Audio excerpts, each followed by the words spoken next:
6, 7 to 9, and 10 above. So this interview is to get some information about them. So this was called the Metacognitive Observation. And I will report my last interview in a 6 years old child named Krisha May B. Chilian. So ayun, I will summarize those important information about Krisha May. So ayun, we give them 10 words to remember, but she only answer 4 words, and yun lang ang sagot niya, 4 na words sa 10 words na ibinigay namin sa kanya. And that's good para sa isang 6 years old child na nakaremember siya ng 4. So ayun, the strategy niya, kung paano niya, yung strategy niya para makaremember, bukod sa binigkas namin yung mga words, ipinabasa rin namin sa kanya para mas maunawaan at mas matandaan niya kung ano yung mga words na sinasabi namin. And then nung tinanong namin kung ilan at ano-ano yung mga na-remember niya, meron naman siyang 4 na naibigay, and the word is kalangit, kamote, bahay, and mata. So ayun, what did they help them to remember the work? And through reading, yes, nakatulong yung pagbabasa niya para mas lalo niya matandaan yung mga word na ibinigay namin. Ayan.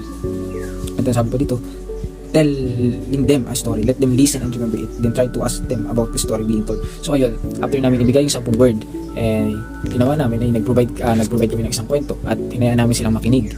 Ayan, at para mas ma-remember yung mga ikikwento namin, at meron kaming inihandang tanong para sa kanila. So after we read a short story, tinanong namin sila, where is the title of the book? Ayan, child figure out, and that is correct. Ayan, natandaan nila, alam nila kung ano yung title at kung nasa yung title, and where does it tell who wrote the book. So ayun, after namin yun na matanong, tinanong namin sila kung ano kung sino yung nagsulat ng aklat, and then child figure it out wrong. So yun, parang hindi agad, parang nalimutan nila yung kung sino yung sumulat ng kwento, nalimutan niya. Ayan, rather, can you show me where is the main character of the picture? Ngayon, na-figure out naman niya na correct. Ayan, tama naman siya doon sa sinagot niya. And then, ayun, ask the child to retell the story, reminding her that she should retell it in the order she told it. Child feedback, she only remembered that there was a boy, a girl, and they love each other. And then, the boy passed away, and the arm of the boy are being separated. It will become a banana tree. So ayun, ang kwento namin binigay ka na, ang kwento namin ikinento sa kanya is about the alamat of the banana. So ayun, base sa naging kwento, ang pinaka-natandaan niya is yung girl and boy na nagmamahalan, at yung lalaki na nag-passed away, na naiwan ng kamay. Ayan, at naging banana, kinalaunan. So this is the story we use and tell the child and the documentation during the interview. So the second respondent we have is Yasha May Porcelas, an 8 years old student or pupil. So based on the information we have gathered, here are some results of her findings. So we gave her 10 words, and she remembered only 6 words, and that's good. So based on her true listening, is the reason why she can remember those words. And her teaches her to also taking down notes to help her remember things or lessons. And she says that the best way for her to learn is by hearing, and the activity she would done is reading, and it helped her a lot. So next is we read her a book and let her listen carefully, and after that she's going to tell us about the story or retell the story. But first we ask for the following series of questions. So we asked her if she wants reading, and she said yes. Also, we asked her about what book she liked to read, and she responded her mother used to read books for her about the animals. And we asked her what helped you to understand the reading, and she said she listened and let her mother explain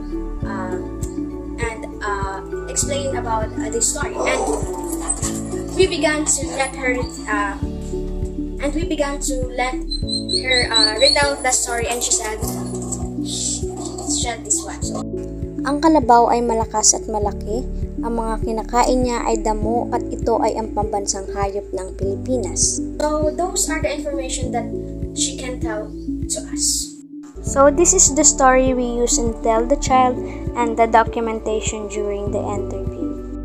So the next child we interview is named Rance Chloe Ariel. So it is my younger brother. So he is 11 years old. So in his case, as a result of his findings, we also gave him 10 words, and he need to remember those words, and he remember only 8 words, which is not bad for his age. So based on him, through listening and memorizing the words will help him to remember it, and his teachers teaches him to imagining things and engage to the situation or activities will also can help.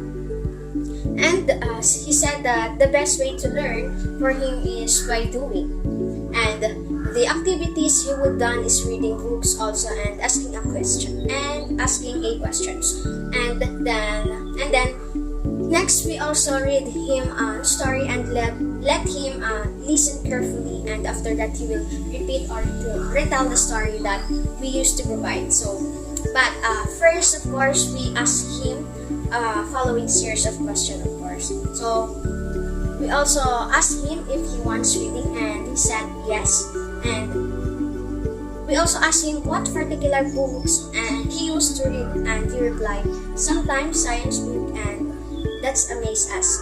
So we asked him a follow-up question like, why do you like that science book? And he said because it has a colorful pictures and look interesting. And last question we asked for him is that what will help you to remember or understand the reading? And he said to understand it and keep it in his mind. Then we let him start to retell the story that we tell him already. This is the feedback of the child. So, ang kuya ay gumawa ng saranggola. Ito ay aking laruan. May kawayan ito at binalot ng papel at dinalit niya ito. So, those are the story. So this is the story we use in Tell the Child and the documentation during the interview. So here are the reflection on the metacognitive observation. Observation of our interview. Sabi dito, how accurate were the children in predicting how they would remember the word list, how they remember the list. Were they able to tell you what they remember? The words after repeating the list, were any differences in age terms of accurate prediction or their list. Ayun nga. So based on our reflection and the observation, we have the big differences about the 6-year-old children, the 8-year-old children, and the 11-year-old children. They have a different strategies kung paano nila matatandaan at kung paano sila nakikinig. Ayan. Merong mas na-accurate sila na matakatanda ng mga words by reading, na sila mismo yung magbabasa dan kami yung magbabasa sa kanila, diba? Mas mabilis nilang naiintindihan at mas mabilis nilang nauunawaan yung story at natatandaan yung mga word, kung ano yung naging takbo ng storya kung sila mismo yung magbabasa kaysa yung sa kami.